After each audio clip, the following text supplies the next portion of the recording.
नमस्कार दोस्तों, स्वागत है एक बार फिर से। आज हम लोग डिस्कस करने वाले हैं 30 सितंबर का 2018 का जो इंग्लिश का पेपर है द्वितीय पाली का, उसके बारे में हम लोग आज डिस्कस करते हैं। चलिए, क्वेश्चन नंबर 1 आपके सामने है। देखो क्या लिखा है, choose the correct form of modal auxiliary verb given sentence. ठीक है, इन अ गिवन सेंटेंस। एक मिनट, ठीक है। तो क्वेश्चन क्या है हमारा, choose the correct form of modal auxiliary verb in a given sentence. इस सेंटेंस में मॉडल ऑक्सिलरी हमको चूज करना है। देखो क्या लिखा हुआ है, I am carrying a heavy package and need help to deliver it. ठीक है, यहाँ पर आ गया फुल स्टॉप। अब फुल स्टॉप आ गया, इसका मतलब यहाँ पे नया सेंटेंस स्टार्ट हो गया। ठीक है, नया सेंटेंस स्टार्ट हो गया। क्या लिखा हुआ है, dash you open the door for me please. देखो क्वेश्चन मार्क है, क्वेश्चन मार्क है मतलब क्वेश्चन वाला वर्ड होने वाला है। अब आप देखो शैल यू ओपन, तो शैल जो है, शैल यहाँ पर आपका पॉसिबिलिटी के लिए हम लोग यूज़ करते हैं। किसके लिए यूज़ करते हैं, शैल जो है वो पॉसिबिलिटी के लिए, संभावना के लिए इस्तेमाल किया जाता है। भाई शैल का यूज़ कब होता है, संभावना व्यक्त करने के लिए हम लोग शैल यूज करते हैं। तो शैल यहाँ पर नहीं हो रहा है, यहाँ पे हम लोग रिक्वेस्ट के लिए करना है। हमको क्या चाहिए, यहाँ पे कोई रिक्वेस्ट की बात हो रही है। ठीक है ना, यहाँ पे रिक्वेस्ट की जा रही है, उसकी बात हो रही है। देख लेते हैं, शुड जो है, शुड का मतलब आपका होता है एडवाइस। ठीक है, शुड जो है कोई एडवाइस या सलाह की बात हो रही है। दूसरा है आपका माइट जो है वो आपका शायद के सेंस में बात होती है। ठीक है, माइट जो है वो किस सेंस में बात होती है, शायद के सेंस में। और फिर आपका है कुड, तो यहाँ पे कुड जो है हम लोग दोस्तों, कुड एक तो कुड का मतलब होता है सका। ठीक है, I could not come, past की कोई पॉसिबिलिटी। या कुड का एक मतलब होता है पास्ट की कोई संभावना। ठीक है, पास्ट की कोई पॉसिबिलिटी को व्यक्त करने के लिए जो है हम लोग कुड यूज करते हैं। और कुड जो है एक हम लोग रिक्वेस्ट के लिए भी यूज करते हैं। ठीक है ना, कुड हम लोग रिक्वेस्ट करने के लिए, रिक्वेस्ट व्यक्त करने के लिए, कुछ पूछने के लिए हम लोग कुड यूज कर सकते हैं। तो यहाँ पर हमारा कुड जो है मीनिंग वाइज करेक्ट हो गया कि could you open the door for me please. ठीक, clear. I am carrying a heavy package and need help to deliver it, could you open the door please. ठीक है, could हमारा right answer है। ठीक है, देखो second, choose the most suitable determiner. ठीक है, इन the given for the given sentence. क्या लिखा हुआ है, देखो, the hostess asked the chef से पूछा, जो खाना बनाता है। ठीक है, बावर्ची जो है उससे पूछा, क्या पूछा, are there dash rotis for the guest. भाई उन्होंने क्या पूछा, होस्टेस का मतलब है जो यजमान, जो जिनके घर पे मेहमान आए हैं, उन्होंने किससे पूछा, उन्होंने शेफ से पूछा। क्या पूछा शेफ से उन्होंने कि are there dash rotis for guest, कि वहां पे क्या इतनी रोटीज है गेस्ट के लिए। तो देखो फर्स्ट डिटरमाइन है क्या, लिटिल का मतलब होता है थोड़ा। ठीक है, तो थोड़ी रोटीज, क्या वहां पे थोड़ा या थोड़ी के सेंस से आ रहा है, थोड़ा रोटीज है क्या। या फिर यहाँ पे मच, तो ये मच का मतलब भी होता है काफी। ठीक है, मच का क्या मतलब होता है, काफी। मच का जो सेंस है,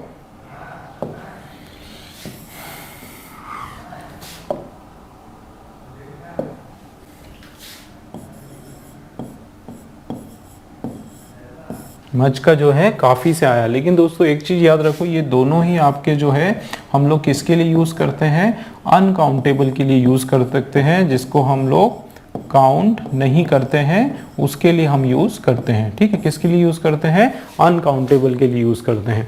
देखो इनफ का मतलब होता है काफी या फिर सफिशिएंट, पर्याप्त। ठीक है, पर्याप्त मात्रा में। तो यहाँ पे इनफ का मतलब है पर्याप्त। इनफ का मतलब क्या होता है दोस्तों, पर्याप्त।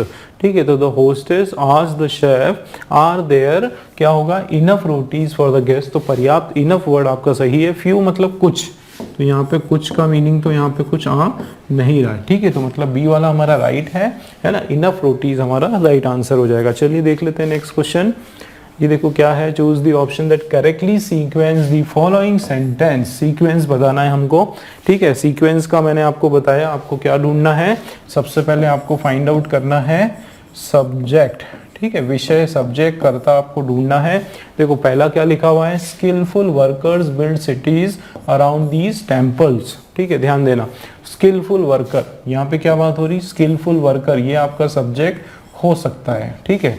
अब क्या हो रहा है कि बिल्ड सिटीज, वो सिटीज बनाते हैं, ठीक है। कौन बनाता है, स्किलफुल, जो कलाकार, जो जिनमें बहुत स्किल होती है, कारीगर जो होते हैं, वो सिटीज बनाते हैं अराउंड दीज टेम्पल्स। यहाँ पे क्या हो गया, ये टेम्पल्स, इन मंदिरों के आसपास। तो किन मंदिरों के आसपास, मतलब ये जाहिर सी बात है कि इस सेंटेंस से पहले कोई सेंटेंस होगा जिसमें उन मंदिरों की बात हुई होगी, है ना। यहाँ पे तो दीज टेम्पल्स लिख दिया, ये टेम्पल, तो ये टेम्पल मतलब कौन से टेम्पल, मतलब कुछ तो ऐसा आया होगा ना कि इससे पहले टेम्पल के बारे में जो जो विवरण दिया है, मतलब यहाँ से शुरुआत नहीं करेंगे हम लोग, ठीक है। इससे शुरुआत, फर्स्ट से शुरुआत नहीं करेंगे।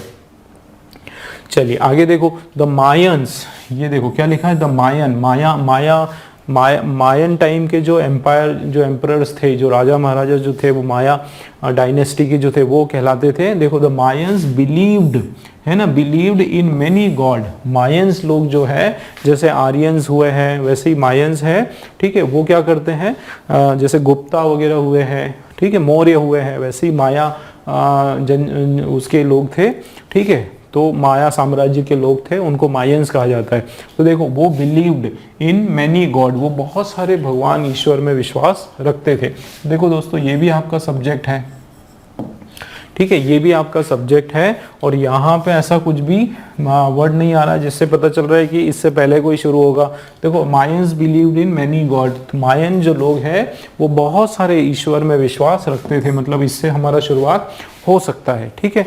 आगे देख लेते हैं, however it was difficult for them to construct these cities. देखो यहाँ आप मुझे बताओ कि थर्ड वाले से शुरुआत होगी कि नहीं होगी, है ना। देखो हाउएवर आया, है ना, हालांकि, है ना, इट वॉज डिफिकल्ट, इट की बात हो रही है, भाई इट कौन है हमको नहीं पता, मतलब थर्ड से आपकी शुरुआत नहीं होगी। देखो दोस्तों थर्ड से शुरुआत नहीं होगी तो थर्ड वाला ऑप्शन कहाँ है, ये कट कर दो। अगर किसी को फर्स्ट में कोई डाउट है कि ये हो भी सकता है तो इसको अभी कट मत करो, रहने दो, पहले दूसरी चीजें देख लो, है ना। तो ये तो 100% कट हो जाएगा, इससे हम शुरुआत नहीं करेंगे। क्यों नहीं करेंगे, क्योंकि हाउएवर आया, इट वॉज आया, इट आपका प्रोनाउन है, उसका कुछ अता पता नहीं है ना। चलिए आगे देखो, दे बिल्ड, तो दे आपका क्या हो गया, प्रोनाउन हो गया। भाई दे बिल्ड, किसने बिल्ड करा हमको इसमें पता नहीं चल रहा है। क्या इससे हम हमारा पूरा इसका शुरुआत कर सकते हैं, अरेंज कर सकते हैं, नहीं कर सकते हैं। तो फोर्थ वाला भी नहीं होगा, तो फोर्थ वाला ऑप्शन से आपका कट हो गया। अब आपके पास क्या बचा है, या तो आपका 1 2 3 4 वाला होगा या फिर आपका 2 4 1 3 होगा। तो चलो देख लेते हैं। 1 सपोज हमको गड़बड़ लग रहा है। अब देखो क्या लिखा, skillful workers build cities around these temples, तो ये सब टेम्पल्स। उसके बाद 2 क्या आ रहा है, the Mayans believed in many god, तो उसके बाद मायंस आ गया। उसके बाद तीसरा क्या है, however it was difficult for them to construct these cities. अगर मैं 2 के बाद 3 लिखूंगा तो क्या मीनिंग हो जाएगा निकल के कि however it was difficult for Mayans, किसके लिए मुश्किल है, मायन लोगों के लिए कि ये सिटीज, लेकिन उन्होंने तो सिटीज कंस्ट्रक्ट करी नहीं, सिटीज तो किसी और ने कंस्ट्रक्ट करी, ठीक है। तो उन्होंने तो करवा ही कंस्ट्रक्ट, मतलब सब गोलमोल हो जाएगा। ए वाला आपका रॉन्ग है, ठीक है। आपको फर्स्ट से ही पकड़ करनी पड़ेगी क्योंकि यहाँ पे दीज आ गया, मतलब इन टेम्पल्स की पहले कभी बात हुई है, ठीक है। तो ये आपका रॉन्ग, राइट वाला जो आंसर है ना दोस्तों, आपका फोर्थ वाला राइट है। देख लेते हैं, देखो कैसे 2 4 1 3 हमारा है। देखो 2 फर्स्ट देखो, the Mayans believed in many god, Mayans लोग जो है वो बहुत सारे ईश्वर में, भगवान में भरोसा करते थे। फिर देखो फोर्थ वाला, they build large temples to honour these god, उन्होंने क्या करे, बहुत सारे टेम्पल्स बनवाए इन जो ईश्वर भगवान है उनके ऑनर में, उनके सम्मान में। उसके बाद देखो, skillful workers build cities around these temples, जो वर्कर्स हैं उन लोगों ने क्या किया, इन मंदिरों के आसपास बहुत सारे शहर बनवाए। फिर आगे देखो, हाउएवर, है ना, हालांकि इट वॉज डिफिकल्ट, ये बड़ी मुश्किल काम था for them to construct the cities, ये सब सिटीज जो उन्होंने बनाई, ये बनाना कोई आसान कार्य नहीं था, उनके लिए बहुत मुश्किल काम था। तो दोस्तों समझ में आया, डी वाला हमारा राइट है, ठीक है। चलिए नेक्स्ट देखो, choose the option that best explain the highlighted expression. ठीक, इसको कौन समझा रहा है? देखो क्या लिखा है यहाँ पे, the new engineer at the work site was able to solve the problem in 2 shakes। ठीक है, क्या आ रहा है यहाँ पे कि न्यू इंजीनियर, जो नया इंजीनियर है वर्क साइट के ऊपर, जो भी आप वो जो नया इंजीनियर है was able to solve, वो क्या कर पाया, वो सॉल्व कर पाया। ठीक है, द प्रॉब्लम को सॉल्व करवाया इन 2 shakes। 2 shakes का मतलब होता है बहुत जल्दी, है ना। ये 2 shake जो वर्ड है, इन 2 shakes का मतलब होता है वेरी फास्ट। क्या मतलब होता है इसका? वेरी फास्ट, या बहुत जल्दी इसका मतलब होता है। ठीक है, अब देख लेते हैं। तो क्या लिखा है, विद ग्रेट डिफिकल्टी, बहुत परेशानी से, नहीं वो नहीं होगा। फिर वेरी इंथुजियास्टिकली, बहुत एनर्जी से, बहुत एक्साइटमेंट से, ठीक है, वो नहीं होने वाला है। वेरी हैंडी मतलब बहुत सफाई से एकदम धीरे धीरे उसको एक एक चीज को बिल्कुल ध्यान रखते हुए, तो वो सेंस नहीं हो रहा है यहाँ पे। वेरी क्विकली आपका आ रहा है आंसर। ठीक है दोस्तों, क्लियर है? देखो नेक्स्ट देख लेते हैं 5th वाला, choose the option that best transform the given sentence into 1। दो आपके पास सामने क्या दिया हुआ है, सेंटेंस दिए हैं, आपको एक सिंगल में कन्वर्ट करना है। ठीक है, देखो आप क्या लिखा है, all of us started quite early. हम सब ने क्या किया, हम सब स्टार्टेड का मतलब हम सब जो है बहुत जल्दी निकल गए थे, बहुत जल्दी चले गए थे। ठीक है, या आ गए थे। We missed the first local train, मतलब हम लोग सब जो है बहुत जल्दी आ गए थे। हमने शुरुआत जो है घर से हम लोग बहुत जल्दी निकल गए थे, लेकिन हम लोग क्या किया, उसके बाद भी हमने ट्रेन मिस कर दी। तो क्या होगा, बावजूद, क्या होगा, बावजूद उसके, भाई हम लोग घर से निकल गए थे जल्दी, उसके बावजूद भी जो है हमारी जो लोकल ट्रेन है पहली वाली, वो मिस हो गई। ठीक है, अब देखो तो बावजूद के लिए कौन सा वर्ड आता है, ऑल्दो। देखो ऑल्दो जो है इसका मीनिंग होता है, ये आपका इसका मीनिंग होता है बावजूद करके आप लिख सकते हो। ठीक है, या फिर हालांकि, ठीक है, ये आप लिख सकते हो हालांकि, या फिर जबकि। ठीक है, क्या लिख सकते हो, जबकि, या फिर यद्यपि। क्या लिख सकते हो, यद्यपि, इस तरीके से लिख सकते हो, या फिर है ना, हालांकि, जबकि, यद्यपि, ये लिख सकते हो।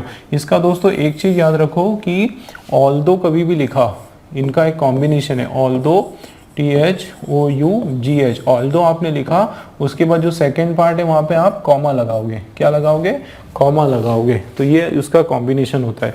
देख लेते हैं, देखो although we started quite early, है ना, यद्यपि, हालांकि हम लोग बहुत जल्दी हमने जाना शुरू करा, ये यहाँ पर आपका आ गया कॉमा। ठीक है, we miss the first local train, फिर भी हमने क्या करा, हमने पहली वाली लोकल ट्रेन को मिस कर दिया। तो कॉमा का मतलब है फिर भी, है ना, कॉमा का मतलब है यहाँ पे, कॉमा का जो मीनिंग है वो क्या निकल के आ रहा है, फिर भी से उसका मीनिंग निकल के आ रहा है। ठीक है,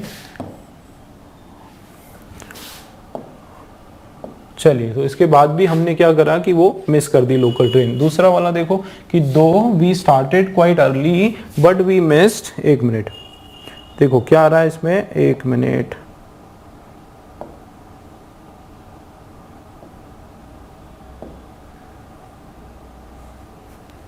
अच्छा 7 पे पहुंच गए हम लोग, बैक हो जाते हैं। यस, कहाँ थे हम लोग, देखो दो वी स्टार्टेड, ये हो गया, फिर भी अब देखो दो, ये है दो वी स्टार्टेड क्वाइट अर्ली, है ना, ये देखो यहाँ तक तो ठीक था, दो या ऑल्दो एक ही बात है। ठीक है दोस्तों, दो या ऑल्दो जो है, ये दो, आप दो लिखो या फिर ऑल्दो लिखो, ठीक है, दोनों का मीनिंग जो है वो सेम ही होता है। ये देखो आप उसको जो है दो भी लिख सकते हो, यहाँ कोई प्रॉब्लम नहीं है, लेकिन उसके बाद में क्या हुआ, देखो दो वी स्टार्टेड अर्ली, ये बट आ गया, ये बट से सब गड़बड़ हो गया। ठीक है, यहाँ पे बट नहीं लगाएंगे, though we started we miss the local train, तो बट के कारण ये फर्स्ट वाला आपका सेकंड वाला रॉन्ग हो गया। ठीक है, आगे क्या है, एज वी, जैसे कि हमने शुरू करा, ठीक है, बहुत जल्दी हमने शुरू करा, we miss the first local train, हमने पहली वाली लोकल ट्रेन क्या कर दी, मिस कर दी, तो ये आपका एज नहीं होगा। उसके बाद देखो व्हेनेवर वी स्टार्टेड, क्या आ रहा है, whenever we started quite early we miss the first local train, हमने क्या करा, फर्स्ट लोकल ट्रेन मिस कर दी जब भी हमने शुरू किया, तो whenever का यहाँ पे सेंस नहीं आ रहा है, तो आपका फर्स्ट वाला जो है वो राइट हो गया। नेक्स्ट देखिए, चूज द अप्रोप्रिएट कंजंक्शंस आपको देखना है इन अ गिवन सेंटेंस। क्या लिखा हुआ है? The villagers were unable to decide the case dash they went to the panchayat to take a decision.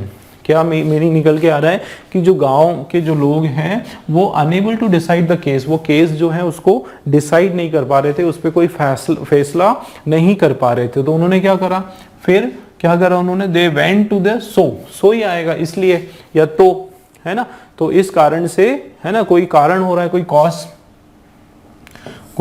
Cause की बात हो रही है, तो इस कारण से उन्होंने क्या करा, they went to the panchayat, वो पंचायत गए। भाई क्या हो रहा था कि आपस में विलेजर्स जो है वो किसी फैसले पे नहीं पहुंच पा रहे थे, कोई विवाद को सुलझा नहीं पा रहे थे, तो इस कारण से, है ना, इस वजह से, इस कारण से या इसलिए वो लोग क्या करा, वो गए कहाँ पे, पंचायत में गए, और वहां पे उनसे बोला कि, पंच से बोला कि आप हमारा निर्णय करो।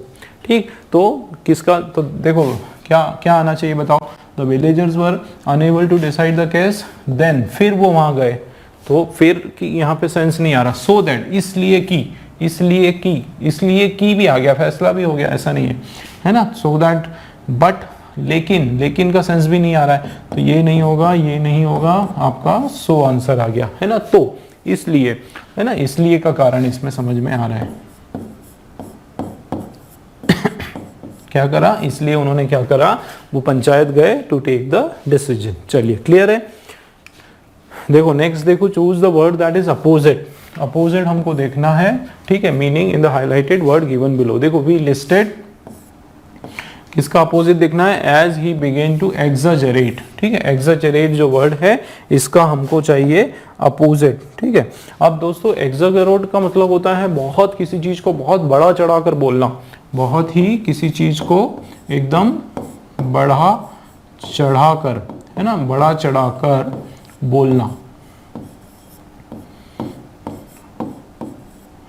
बहुत ज्यादा एक्स्ट्रा बोलना, मतलब बड़ी बड़ी हाके फेंकना, मतलब बड़ी बातें करना, उस सेंस में है। किसी चीज को बहुत ही शोकेस कर देना, उसको बहुत बड़ा दिखावा करके बोलना। ये देखो आपका ये जो पहला वर्ड है एम्बेलिश का मतलब भी होता है किसी चीज को बहुत ज्यादा बड़ा चढ़ा के दिखाना, बहुत ज्यादा हाईलाइट करना, उसको क्या करना, बहुत ज्यादा हाईलाइट करना, लाइमलाइट करना, बहुत ज्यादा उसको शो करना, दिखाना, है ना, बहुत ज्यादा उसको शोबाजी करना। तो ये तो आपका पर्याय हो गया। एनविजन का मतलब भी है कि भविष्य में, देखो विजन मतलब बड़े बड़े सपने देखना, है ना, बड़े आगे की सोचना। ठीक है, ये भविष्य की बोलना या आगे की बातें करना, है ना, आगे की बातें करना। ठीक है, विजन मतलब आगे की, भविष्य की बड़ी बड़ी सपने देखना। ठीक है, तो ये भी आपका पर्यायवाची लग रहा है। ड्रामेटाइज का मतलब देखो, ड्रामेटाइज करना मतलब उसको बहुत ज्यादा नाटकीय रूप दे देना, है ना, नाटकीय तरीके से किसी चीज को दिखाना, है ना, बहुत ही नौटंकी की तरीके से उसको दिखाना, नाटकीय। ठीक है, तो ये भी आपका क्या दिख रहा है, पर्यायवाची दिख रहा है। अंडरस्टेट मतलब उसको बहुत ही, अंडर एस्टिमेट वर्ड आपने सुना होगा, उसको बिल्कुल छोटा दिखाना, नीचे दिखाना, मतलब जितना वो है उससे कम बोलना, जितना वो चीज जितनी उसकी काबिलियत है, किसी की क्वालिटी है, उससे कम चढ़ के बताना। ठीक है, बहुत ज्यादा उसके बारे में नहीं। जैसे कोई प्रोडक्ट है तो बहुत सारे मार्केटर्स क्या करते हैं, मार्केटिंग वाले वो क्या करते हैं, उस प्रोडक्ट को बहुत ही बड़ा चढ़ाकर बताते हैं, है ना। जैसे कोई सा लोशन है, बाम है, तो वो बताता है कि ये लोशन लगाने से तो आपको हमेशा के लिए दर्द खत्म हो जाएगा, आपको कभी दूसरी बार ये वाला दर्द आने ही नहीं वाला है, इस तरीके से बता देते हैं। एक जो होता है अंडरस्टेट का मतलब है कि वो उसको मालूम है कि इसकी अच्छाई है, लेकिन वो थोड़ा सा ही उसको बताता है कि हाँ ये इतना ही काम देगा।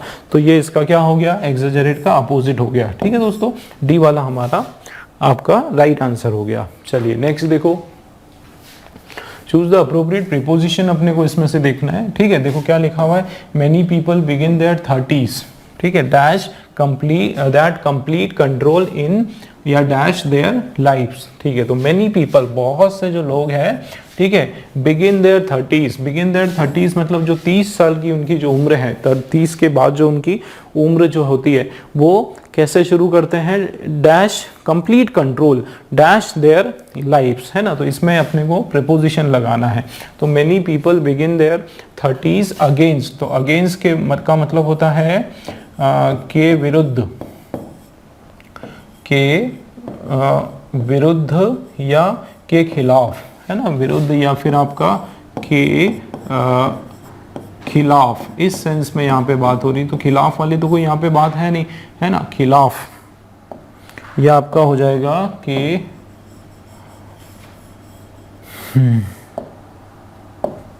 ये आपका हो जाएगा कि खिलाफ, ठीक है। तो खिलाफ के सेंस में यहाँ पे कोई बात नहीं हो रही है, ठीक है। तो यहाँ पे आपका अगेंस्ट नहीं आने वाला है। दूसरा क्या हो जाएगा, many people begin their 30s in complete control of their lifes. तो इन कंप्लीट कंट्रोल, तो begin their 30s in complete, 30s जो है वो किसमें, कंप्लीट कंट्रोल में रखते हैं ऑफ देयर लाइफ्स। तो ये हो सकता है आपका, ठीक है। यहाँ पे 30s के बाद जो है इन जो है वो आ सकता है, तो देख लेते हैं ये आ सकता है। अगला देख लेते हैं। तो many people begin their 30s for complete control, मतलब कुछ लोग, बहुत सारे लोग जो है अपनी जो 30 वर्ष की जो उम्र है वो क्यों बिगिन करते हैं, कंप्लीट कंट्रोल के लिए बिगिन करते हैं, ठीक है। मतलब उनकी लाइफ ही इसलिए शुरू होती है, 30 वर्ष के ही वो लोग इसलिए होते हैं कि उनका कंप्लीट कंट्रोल हो जाए। तो ऐसा तो है नहीं, है ना। उसके लिए तो 30 वर्ष की जो उनका जो 30 वर्षीय जो जीवन है वो शुरू नहीं होता है। तो फॉर यहाँ पे रॉन्ग आपका प्रीपोजिशन हो गया, तो सी वाला नहीं आएगा। फिर देख लेते हैं, many people begin their 30s out of complete control. तो आउट ऑफ कंप्लीट कंट्रोल ये तो कोई सेंस में ही नहीं आ रहा है। आउट ऑफ, है ना, आउट ऑफ साइट हो सकता है, out of control, begin their 30s out of complete control from their life. तो ये तो कोई मीनिंग ही नहीं आ रहा है। मतलब दोस्तों ये वाला ही आपका करेक्ट है, ठीक है। क्या हो जाएगा, देखो many people begin their 30s in, है ना, अपनी 30 साल की उम्र किस में शुरू करते हैं, पूरी तरह से नियंत्रण में, अपने नियंत्रण में करते हैं, है ना, और कंट्रोल ऑफ देयर लाइफ्स, उनके जीवन का जो नियंत्रण है उसको संभाल के वो करते हैं। तो ऑफ भी आपका यहाँ पे प्रॉपर है, मतलब सी वाला दोस्तों आपका राइट हो जाएगा, ठीक है। देखो नेक्स्ट आपके सामने है, spot the error in the given sentence, choose the option that rectifies it. क्या लिखा हुआ है, देखो these sheets are to wash. ये जो शीट्स है, शीट्स का मतलब है बर्तन, जो थालियां वगैरह है, are to wash, are to wash. देखो are to wash, this are to wash, तो यहाँ पे कुछ तो मिसिंग है। These sheets are to be washed होना चाहिए। क्या होना चाहिए, आर टू बी वॉश्ड। देखो आर टू बी वॉश मतलब धोने की है, ये are to be washed ED आना चाहिए, ये धोने के लिए है, बोलते हैं ना आर टू वॉश नहीं। ये जो शीट्स हैं, ये जो थालियां हैं, ये धोने के लिए हैं, धोने के लिए है, मतलब धोने वाली है, इनको धोना चाहिए इस तरह से। दीज शीट्स, देखो ये दीज आर, देखो these are sheets to wash. तो ये आर यहाँ पे हम लोग हमारे हिसाब से नहीं लगाएंगे, है ना। क्यों, क्योंकि ये जो दीज शीट्स है, ध्यान देना, ये जो दीज शीट्स है ये खुद ही अपने आप में सब्जेक्ट है। क्या है, ये सब्जेक्ट है। तो हम लोग जो है वर्ब में चेंज कर सकते हैं। सब्जेक्ट को कैसे बदलेंगे, तो सब्जेक्ट को हम लोग नहीं बदलेंगे, ये आपका कैंसल, ठीक है। दीज शीट्स जो है आर टू वॉश, तो टू जो है ना दोस्तों, टू के बाद जो है आपका हमेशा वर्ब का फर्स्ट फॉर्म आता है ना। ये देखो लॉजिक अगर उधर समझ में नहीं आया तो यहाँ इस तरीके से कर सकते हो कि सब्जेक्ट को नहीं बदलेंगे, इधर टू के बाद वर्ब का फर्स्ट फॉर्म आता है, इधर तो यहाँ पे सेकेंड या थर्ड आ गया, तो ये भी आपका बी वाला रॉन्ग हो गया। फिर आप देखो these sheets are to be wash, तो ये टू के बाद ये आपका हो गया वर्ब का फर्स्ट फॉर्म, और ये बी के बाद हमेशा ईडी आता है, बी वॉश्ड, है ना, बी पेशेंट, तो ये आपका रॉन्ग हो गया, ठीक। फिर आपका है these sheets are to be washed, ये वाला आपका दोस्तों बिल्कुल करेक्ट है, डी वाला आपका करेक्ट हो गया, ठीक है। नेक्स्ट क्वेश्चन देखो आप, choose the appropriate option that rewrites the given sentence in active voice में हमको करना है इसको, ठीक है। देखो क्या लिखा है, ये आपका किस में है, पैसिव में है। किस में है, ये आपका पैसिव वॉइस में। अब देखो क्या लिखा है, प्रोमिसेस शुड, हाँ शुड बी, यहाँ तक है, शुड बी केप्ट, मतलब आपका सबसे पहले तो promises should be kept, तो ये आपका क्या है, ये आपका ऑब्जेक्ट है, ठीक है, ऑब्जेक्ट हो गया। उसके बाद ये आपका ऑक्सिलरी वर्ब हो गया, ठीक है, और ये आपका वर्ब का थर्ड फॉर्म हो गया। मतलब इसमें आप देखोगे कि इसमें सब्जेक्ट मिसिंग है। इसमें क्या मिसिंग है दोस्तों, बाय, और उसके बाद जो सब्जेक्ट है वो आपका है ही नहीं इसके अंदर। मतलब कोई नया शब्द आना चाहिए सब्जेक्ट के लिए, जब आप इसका आंसर करने जाओगे तो कोई नया शब्द आना चाहिए। तो देखो ये प्रोमिसेस से शुरू नहीं करेंगे, देखो वन आया, वन वन वन, ये वन एक नया शब्द है, आपका सब्जेक्ट है, तो ये तो करेक्ट है। देख लेते हैं अब, तो ये आपका हो गया एक्टिव, और यहां पर हमने लिखा पैसिव का सेंटेंस, ठीक है। फॉर्मूला आपके सामने है, क्या है फॉर्मूला, ऑब्जेक्ट प्लस आपका ऑक्सिलरी वर्ब, उसके बाद आपका मेन वर्ब का थर्ड फॉर्म, और उसके बाद अगर आता है तो बाय, है ना, बाय, या फिर उसके बाद सब्जेक्ट। इधर क्या होगा कि आपका सब्जेक्ट होगा, ठीक है ना, सब्जेक्ट होगा। अगर शुड आता है, ध्यान देना, शुड आता है, अगर शुड भी आता है, ध्यान देना दोस्तों, इधर अगर आपका इस साइड मान लो पैसिव में आपका शुड बी है, तो इधर आपका ये जो वर्ब है वो शुड आना ही आना है। क्या आना है, शुड आना ही आना है। और उसके बाद जो है वर्ब का फर्स्ट फॉर्म आएगा, वर्ब का क्या फॉर्म आएगा, फर्स्ट फॉर्म आएगा, और उसके बाद जो है आपका ऑब्जेक्ट आएगा। तो यहाँ पे शुड आना चाहिए, शुड बी नहीं आना चाहिए, इतना याद रखो। तो देखो वन तो सब दूर करेक्ट है, तो ये शुड के साथ बी नहीं आना चाहिए, है ना, शुड के साथ बी नहीं आएगा।